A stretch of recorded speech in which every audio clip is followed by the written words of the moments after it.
장편환 외과 이성근 원장님의 강의입니다. 항문에 질환이 생겼을 때 초음파를 어떻게 할 건지에 대한 내용을 강의해 주실 예정이고요. 외과 학회에서 슬기교육 지도교수이고 대한대장학문학회에서 학술위원회 위원, 복강경 외과학회에서 내시경 위원회 위원, 그리고 현재 대한외과의사회 편집 및 홍보의사로 활동하고 계십니다. 이성근 원장님의 강의를 듣도록 하겠습니다. 네, 반갑습니다. 장편환 외과 의원 이성근입니다. 제가 한 20번째 강의인데 임상 초음파 학회에서의 강의는 처음이라 너무 떨리고요. 9,000명의 회원분들께서 보고 계신다 그러시니까 너무 영광입니다. 사실 제가 초음파 입문할 때 처음에 임상 초음파 학회의 도움을 엄청 많이 받았거든요. 지금은 이제 복부 초음파 인증위까지 땄습니다만 처음에 초음파를 어디서 배울지 엄청 고민할 때 여기 학회에 자주 와서 듣고 좋은 큰 도움을 받았는데 이렇게 여러분들 앞에서 인사드릴 수 있어서 너무 기쁘고요. 제가 이전에 또 김일봉 그 원장님 병원에 가서 또 초음파 얘기를 또 많이 들은 적도 있는데 여러분들께 저의 경험을 공유할 수 있어서 좋은 기회를 주셔서 너무 영광입니다. 저는 오늘 직장 항문 초음파 얘기를 좀 드릴까 합니다. 사실 여러 룸이 있는데 특히 저희 외과 파트에 오셔서 보시는 분들께서는 사실은 외과가 어떤 초음파를 하는지 잘 모르시는 분도 많으실 것 같고 응급 상황에서의 조항주 교수님께서 이제 여러 가지 초음파가 다양하게 쓰인다 뭐 이런 얘기 하셨고 그다음에 수술 중에도 초음파가 활발하게 활용되고 있다 이런 얘기를 민호균 원장님께서 해주셨는데 저는 조금 스페시픽하지만 직장 항문 특히 항문 초음파를 여러분들도 충분히 하실 수 있다는 메시지를 좀 드리고자 합니다. 그래서 제가 강의를 준비를 하다 보니까 임상 초음파 학회에 시청하시는 여러분들께서 조금 이제 항문 초음파를 입문할 수 있게끔 하는데 포커스를 좀 두고 말씀을 드리려고 강의를 그렇게 준비를 했습니다. 저는 항문 초음파 한 2010년부터 대장학문 전문으로 하고 있으니까요. 한 10년 정도 됐는데 그전에는 항문 초음파 책이 별로 없어가지고 사실은 어깨너머로 그냥 보고 배우고 그랬는데 2019년 2월부터 이제 초음파 급여가 확대가 되면서 항문 초음파도 급여 확대가 이루어졌고요. 그 뒤에 책들이 좀 많이 나왔습니다. 그래서 두 권의 책을 소개를 해드리고 싶은데요. 첫 번째는 항문 및 회음부 초음파 2017년도 3월에 나온 거고요. 아주 얇습니다. 얇은 책을 번역해서 정말 읽는데 뭐 1시간도 안 걸릴 정도로 아주 썸머리가 잘 돼 있는 책이라서 한번 권유드리고 싶고요. 이 책에서도 항문 질환을 보다 잘 이해하고 정확히 진단하며 영상 검사를 수술에 적용함으로써 수술 성적을 향상시킬 수 있는 탁월한 검사다. 이렇게 소개하고 있습니다. 두 번째는 대한외과 초음파 학회에서 책을 출간한 책이고 2017년 4월 달에 이 책은 아주 다양한 외과 영역에서의 초음파를 다루고 있고요. 그중에서 항문 초음파 파트만 좀 읽어보시면 도움이 될 것 같고 서론에서 얘기하는 대로 항문 관략근을 평가하는 데 가장 흔하게 사용하고요. 직장암의 병기 설정과 평가의 핵심적인 요소로 항문 초음파가 이루어지고 있습니다. 항문 초음파에 대한 내용은 대한외과 초음파 학회에서도 또 홈페이지 들어가면 내용들이 있으시니까 조금 더 알고 싶으시면 도움을 받으시면 되겠습니다. 자, 두 가지 세션 중에 첫 번째 트랜스에이널 울트라 소노에 대한 얘기를 드릴까 합니다. 해보셨습니까? 제가 항문 초음파가 이제 급여가 되면서 우리 복부 초음파는 이전부터 됐었고 위장관 초음파가 또 급여화가 됐었잖아요. 근데 사실 위장관 초음파는 저도 좀 해보니까 사실 조금 어렵고 판독하는데 좀 어렵다는 느낌을 받았는데 사실은 항문 초음파는 되게 쉽습니다. 사진 몇 장만 찍으면 되고요. 제가 좀 이따 말씀드리겠습니다만 여러분들께서도 충분히 하실 수 있겠다 하는 생각이 들고요. 내과 선생님들이 거의 80-90%로 제가 알고 있는데 내과 선생님들께서도 항문 초음파 한번 해보시면 어렵지 않을 것 같습니다. 항문 초음파가 그러면 어떨 때 도움이 되느냐? 항문 질환이 있을 때 다 도움이 됩니다. 그리고 변실금, 이제 항문이 좀 힘이 없어서 특히나 이제 대장을 보시는 선생님들은 뭐 연세 있으신 분들이 오셔서 항문에 힘이 없어요, 뭐 항문이 좀 변이 새요, 묻어요 이렇게 얘기할 때 항문 초음파를 해보시면 쉽게 진단을 하실 수 있습니다. 두 번째, 항문 질환 중에 초음파가 가장 도움이 되는 대표적인 질환은 항문 농양과 치루가 되겠습니다. 사실은 초음파, 복부 초음파를 보시면 리버의 시스트는 아시잖아요. 뭐 이렇게 저에코로 아주 그런 소견이 사실 항문 주위에 있는 정상 구조 이외의 공간에 보인다. 그러면 항문 농양으로 진단을 할 수 있습니다. 생각보다는 쉽고요.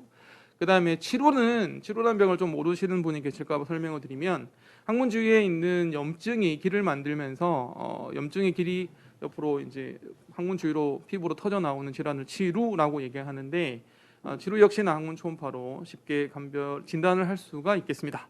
그 이외에 직장 진루는 직장과 질 사이에 이제 염증의 길이 만들어지는 질환이고요.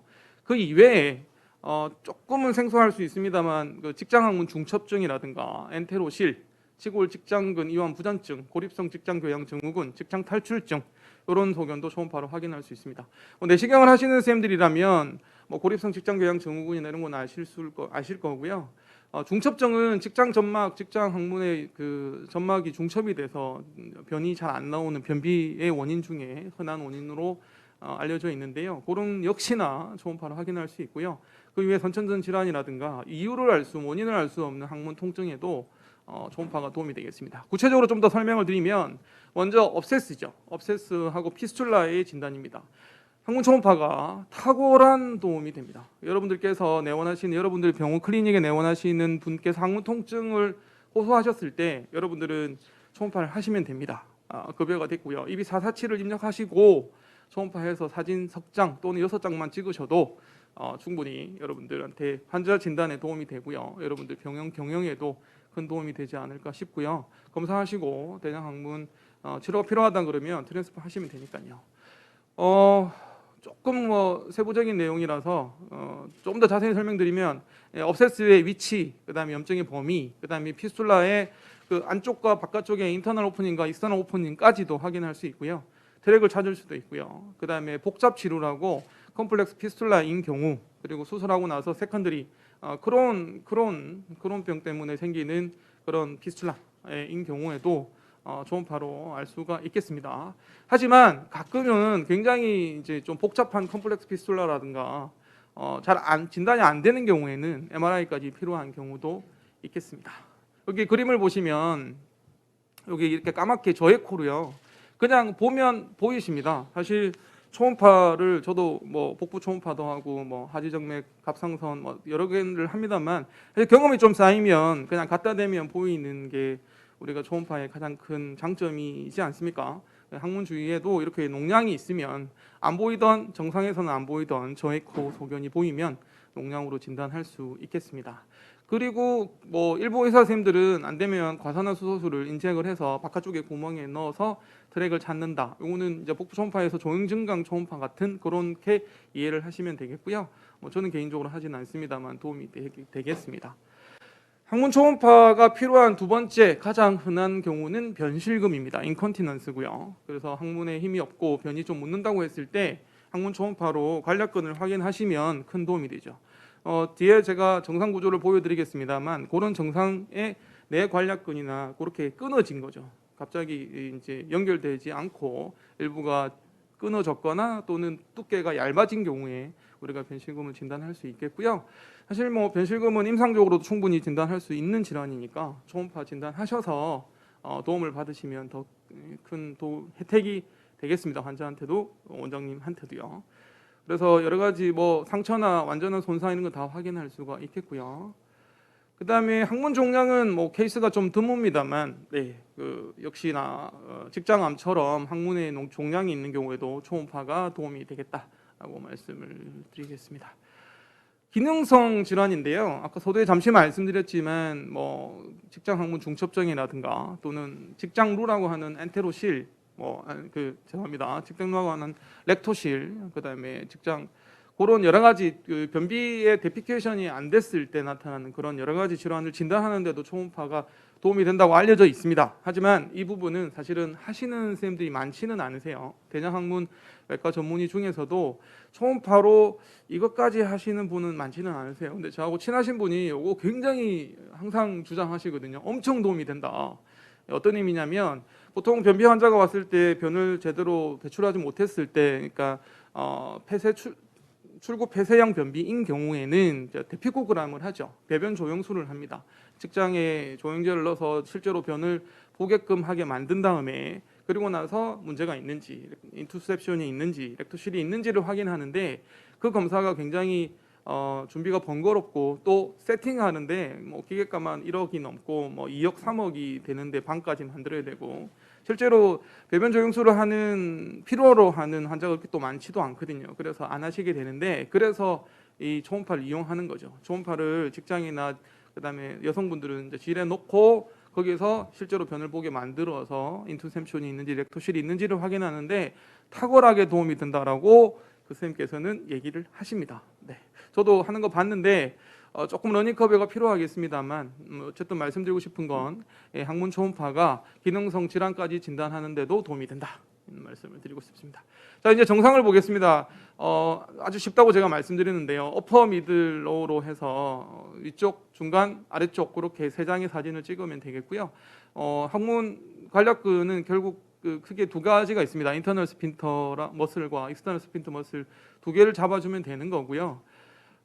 어퍼는 사실 처음에 조금 어려워서 처음에 미들을부터 찾으시면 됩니다. 그러니까 항문에 이제 젤을 바르시고 들어가서 직장 수지 검사를 하신 다음에 프루브를 넣게 되면 조금 한 3, 4cm 정도만 들어가도 이렇게 인터널 스핀터가 까맣게 테두리처럼 이렇게 저에코로 테두리처럼 이렇게 보입니다. 그러면 사진을 찍으시면 됩니다. 요게 이제 끊어지면 변실금으로 진단하시면 되고요. 이 인터널 스핀터 안쪽에 있는 거는 치질, 이렇게 까맣게 보이는 건 무코자 혈관 치질이라고 할 수 있겠고, 이 인터널 스핀터보다 바깥쪽에 까맣게 저액구 영역이 보인다. 그러면 농양 이렇게 진단하시면 되겠습니다. 그렇게 미드를 잡고 나서요. 그 다음에 조금 더 올라가면 어퍼라고 사진을 찍으시면 되죠. 어퍼는 U 쉐입으로 에코제닉 밴드가 보이고 그거는 푸보 렉탈리스 머슬이라고 치고 올 직장근인데요. 처음에 하시면 잘 안 보이실 수도 있습니다. 어쨌든 중요한 거는 인터널 그 뇌관략근을 찍고요. 그 위쪽에 사진 찍고 그 아래쪽에 사진 찍고 하시면 됩니다. 정말 간단합니다. 정말 간단하고요. 다행히 항문 초음파가 그렇게 엄격하게 심사를 하고 있지는 않은 것 같아요. 아직까지는. 그래서 충분히 활용하시면 되지 않을까 싶고요. 그 다음에 이제 로우 쪽을 보는 거죠. 로우 쪽은 뭐 이론적으로는 저에코 관략근이 거의 사라지면서 고에코의 외 관략근이 보인다.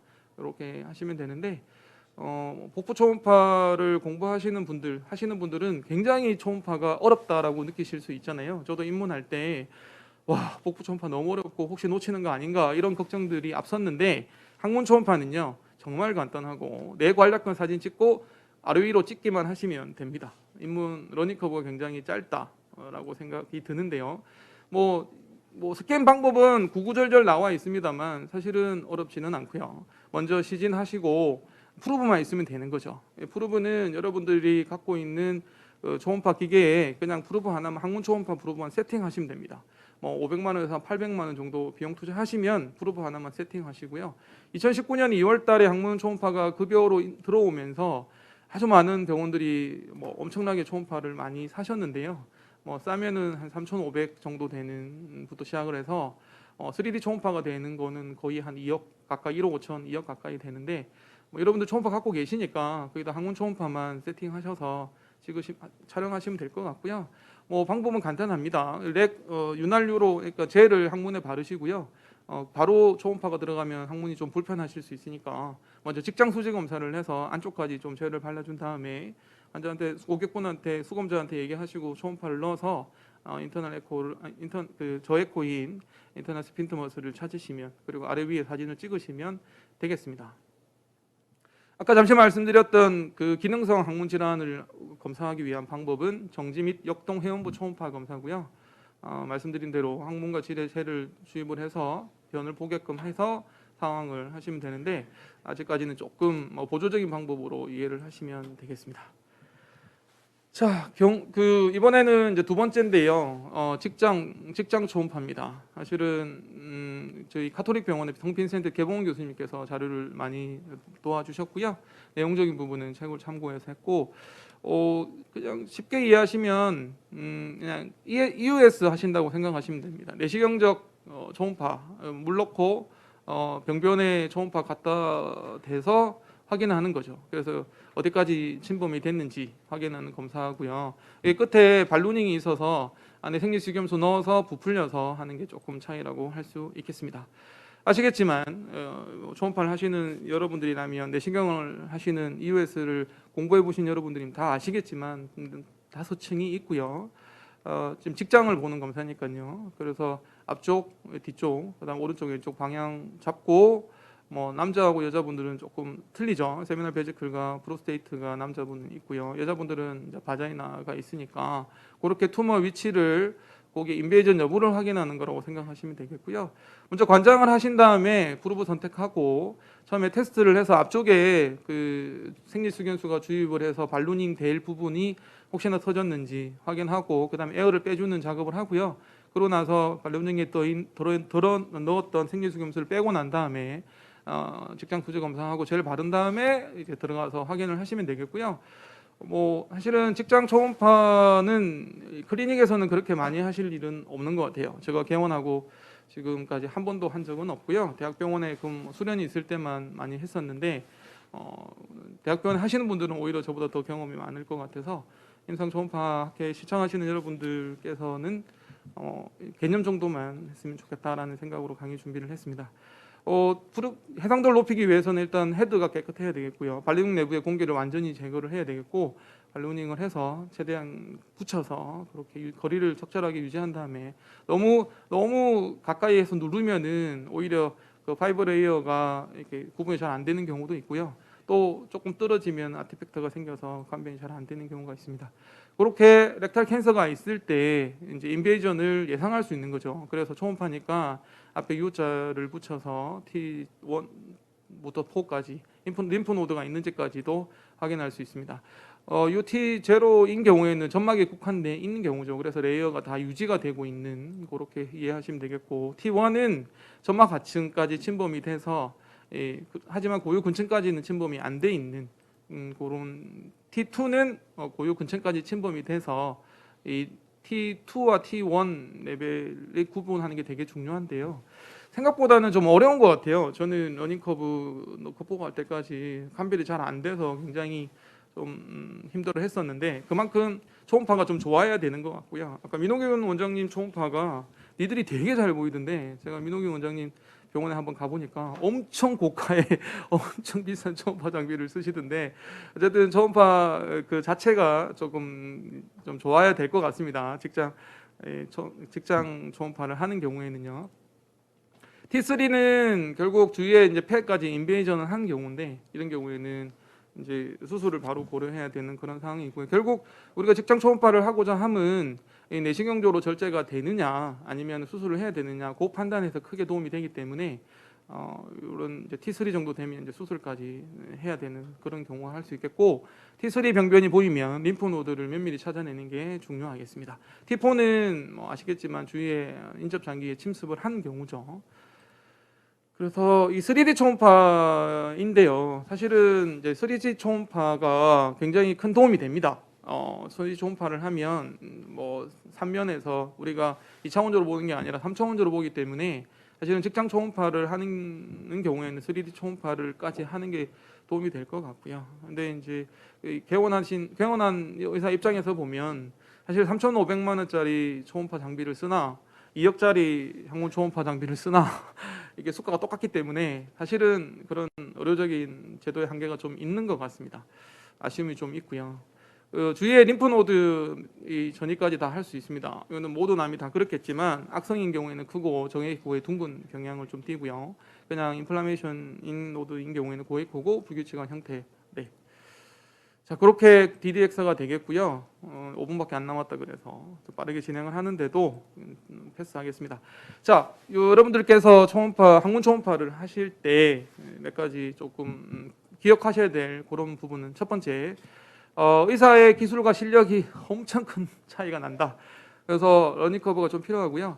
개인적으로는 항문 초음파는 항문 초음파를 하시는 의사 선생님들이 뭐 병원에 가서 하루만 보셔도 뭐 초음파 하는 거 한 3번만 보셔도 얼마든지 여러분들도 하실 수 있다 생각을 하는데요. 기회가 되시면 다음에 조항조 교수님처럼 다음에 한 번 더 기회를 주신다면 조금 더 실질적으로 테크닉에 대한 얘기와 질환에 대한 DDX 얘기를 또 여러분들께 소개할 수 있으면 좋겠습니다. 두 번째, 프로브가 너무 가까운 경우도 안 되고요. 너무 이렇게 떨어져도 안 되고요. 프로브가 7MHz, 10MHz에 따라서 필요하면 적절히 선택을 해야 되겠고요.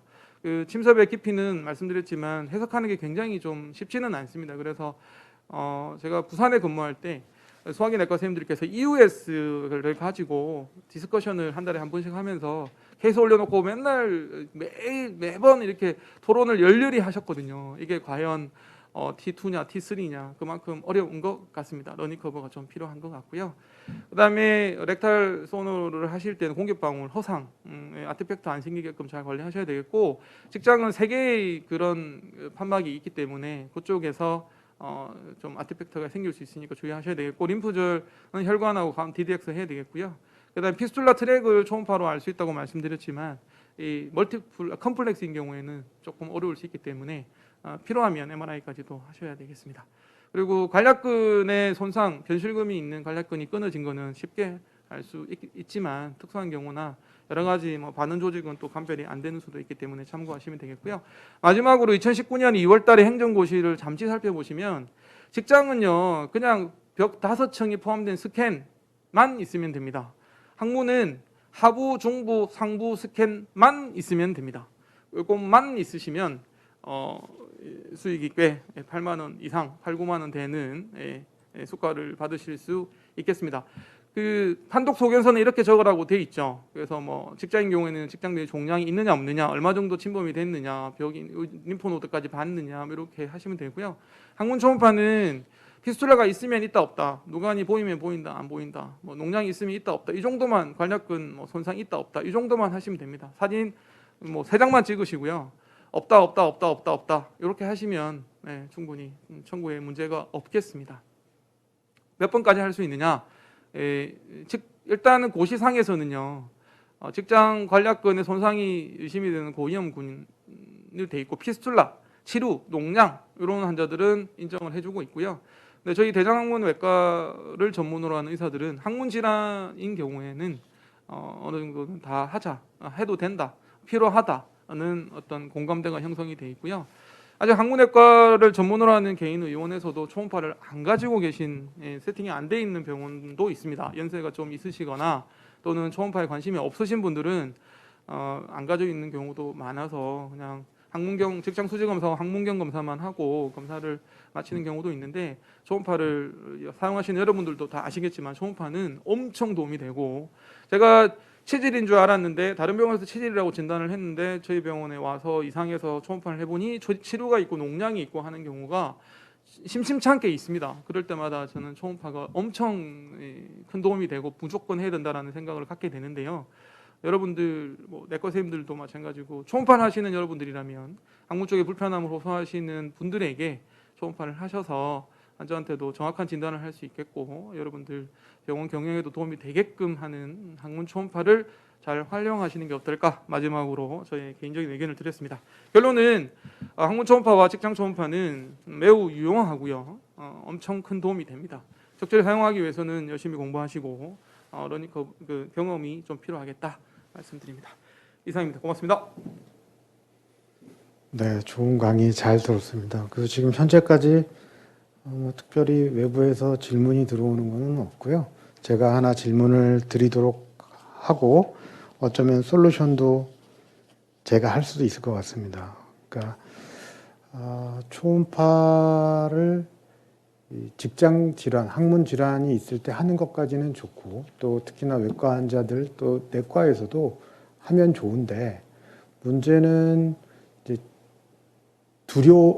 삭감에 대한 두려움 때문에 치핵이라는 질환에 대해서 못한다라는 얘기를 들었어요. 여기에 대해서 어떻게 생각하시는지, 어떻게 했으면 좋겠는지 한번 질문을 드려봅니다. 저는 모든 항문 질환에 있어서 항문 초음파가 필요하다라고 생각하고요.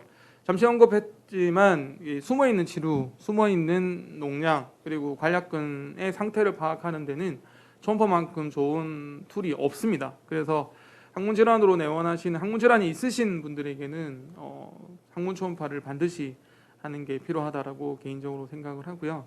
지금 뭐 초음파가 급여 확대가 되면서 다양한 부분에 최근엔 흉부도 이제 적용이 되고 해서 있는데 초음파만큼은 CT에 비해서 합병증도 없고 안전하고 국민들한테 큰 도움이 되는 검사 툴이기 때문에 보험의 급여 기준을 조금 더 좀 넓게 이해해 주시고 많은 분들께서 항문 초음파를 좀 많이 활용하시면 좋겠다라는 게 개인적인 생각입니다. 답변 감사하고요. 우리가 여러 가지 제도를 통해서 이제 건강보험 급여를 확대하고 있습니다. 그리고 지금 다 아시다시피 사후 심사제를 하고 있는데 개원가에서 두려워하는 것이 삭감이나 실사 이런 걸 두려워하고 있지만 이걸 예방하기도 하고 앞서 행정고시에 나온 내용과 해석이 어려운 경우가 있습니다. 특히나 지금 치핵과 같은 경우에도 항문 초음파를 했을 때 보험급여가 모두 가능한가 여부에 대해서 많은 의사들이 이렇게 하시면 됩니다. 심사평가원에는 비급여 진료비 확인 신청이라는 제도가 있습니다. 그것을 의사들이 두려워하고 있는데 저는 그거를 권장하고 있습니다. 저 개인적으로도 약 10여 차례에 걸쳐서 감별이 애매한 또는 내가 결정하기 어려운 경우에 이 제도가 있으니까 혹시 진료비에 불만이 있다면 사실은 어떻게 보면 진료한 의사를 신고하세요라는 것인데 저도 귀찮고 심사평가원도 귀찮긴 하지만 확실한 답이 오고 있습니다. 그래서 이런 문제에 부딪혔을 때 항문 초음파뿐만 아니라 다른 분야에서 아주 애매한 경우가 있거든요. 그랬을 때는 비급여 진료비 확인 신청 제도라는 것을 이용하면 논란의 여지 없이 정확한 답변이 오고 있습니다. 그래서 두려워하지 마시고 이걸 하시고 또 한 가지 말씀드리고 싶은 것은 건강보험 제도의 특성상 가능하면 또 보험 제도의 특성상 가능하면 환자나 이용자에게 유리하게 판단하는 것에 대해서 지나치게 걱정할 것은 없다. 이게 보험과 건강보험 제도의 대전제입니다. 그래서 너무 두려워하지 마시고 보험급여를 하는 쪽으로 가는 것도 맞다라고 판단해 주셨으면 좋겠고요. 마지막으로 우리 외과 선생님들이 강의를 너무 정확하게 칼같이 시간을 1분도 안 틀리고 뭐 좌장을 하고 있는 저마저도 그럴 수도 있는데 너무 잘해 주셔서 감사하고 그리고 또 하나 말씀드릴 것은 이제 임상 초음파 학회가 출발을 할 때 다양한 진료과들이 모여서 출발을 했었고 지금 이제 외과에서도 관여하면서 회를 학술 대회나 이 단체를 유지해 가고 있는데 경계나 아니면 구분 이런 거를 좀 더 화합이나 아니면 통합이나 이런 쪽으로 진행하는 것이 좋겠다 하는 생각을 하면서 오늘 이 두 번째 세션 강의를 마치도록 하겠습니다. 수고하셨습니다.